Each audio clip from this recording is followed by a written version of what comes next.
Lancées le 14 octobre, les rencontres citoyennes sont arrivées à leur terme après plus de 8 mois de travail. Leur objectif, mettre en application une promesse de campagne ambitieuse, réinventer la démocratie locale dans le 20e. Elles ont été l'occasion d'associer les habitantes et habitants de l'arrondissement à la reconstruction des instances de participation citoyenne.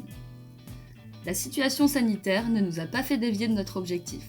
Maintenant que ces rencontres sont finies, et avant de voir s'appliquer tout ce que nous avons décidé ensemble, nous vous proposons un retour sur le travail accompli.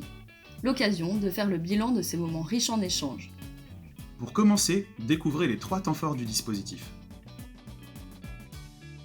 Comme prévu, elles se sont déroulées en 3 temps. Nous avons commencé par une phase de diagnostic de la situation et des dispositifs de démocratie locale participative existants dans le 20e. Dans un deuxième temps, nous avons ouvert la phase des propositions pour construire ensemble les actions de redynamisation de la participation citoyenne dans l'arrondissement.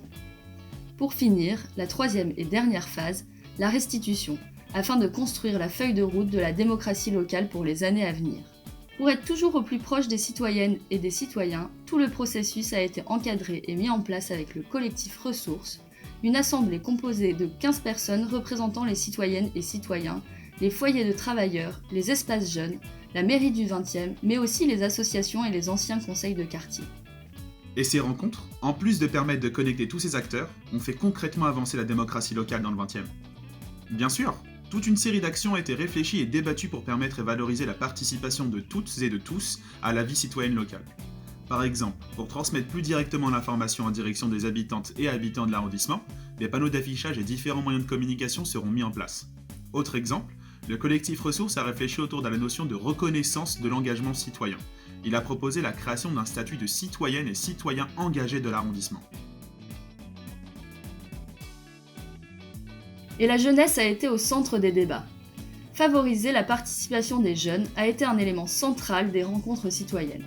Toutes les personnes mobilisées ont souligné la place que doit avoir la jeunesse dans la démocratie locale. Comment lui donner sa juste place ? En ouvrant les conseils de quartier aux jeunes dès 16 ans, et en demandant l'invitation systématique des représentants des maisons des jeunes et de la culture et des espaces Paris Jeunes au conseil de quartier, là où ils sont présents. Au-delà de la jeunesse, améliorer la démocratie locale, c'est aussi faciliter l'implication de toutes les citoyennes et de tous les citoyens. Tout à fait. Pour y parvenir, plusieurs projets ont été proposés. D'abord, simplifier la vie et donc permettre la présence des participantes et participants en proposant un système de garde d'enfants durant chaque réunion de chaque conseil de quartier. Ensuite, leur donner les moyens d'avoir un avis éclairé en proposant aux conseillères et conseillers de quartier une formation par la mairie de Paris. Enfin, nous souhaitons améliorer leur représentativité en diversifiant les modes de sélection des conseillères et conseillers de quartier et en attirant de nouveaux publics.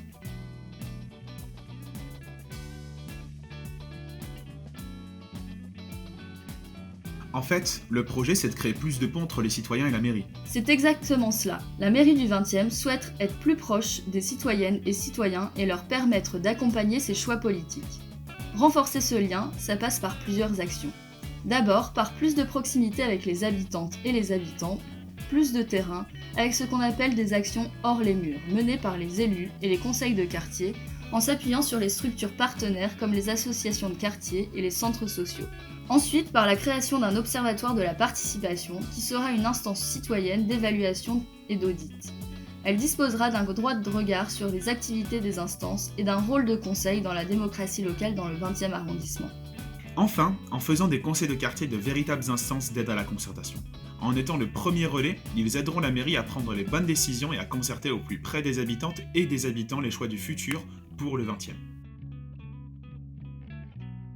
La démocratie locale, c'est vous, habitantes et habitants du 20e. À vous de vous en emparer pour faire bouger les choses.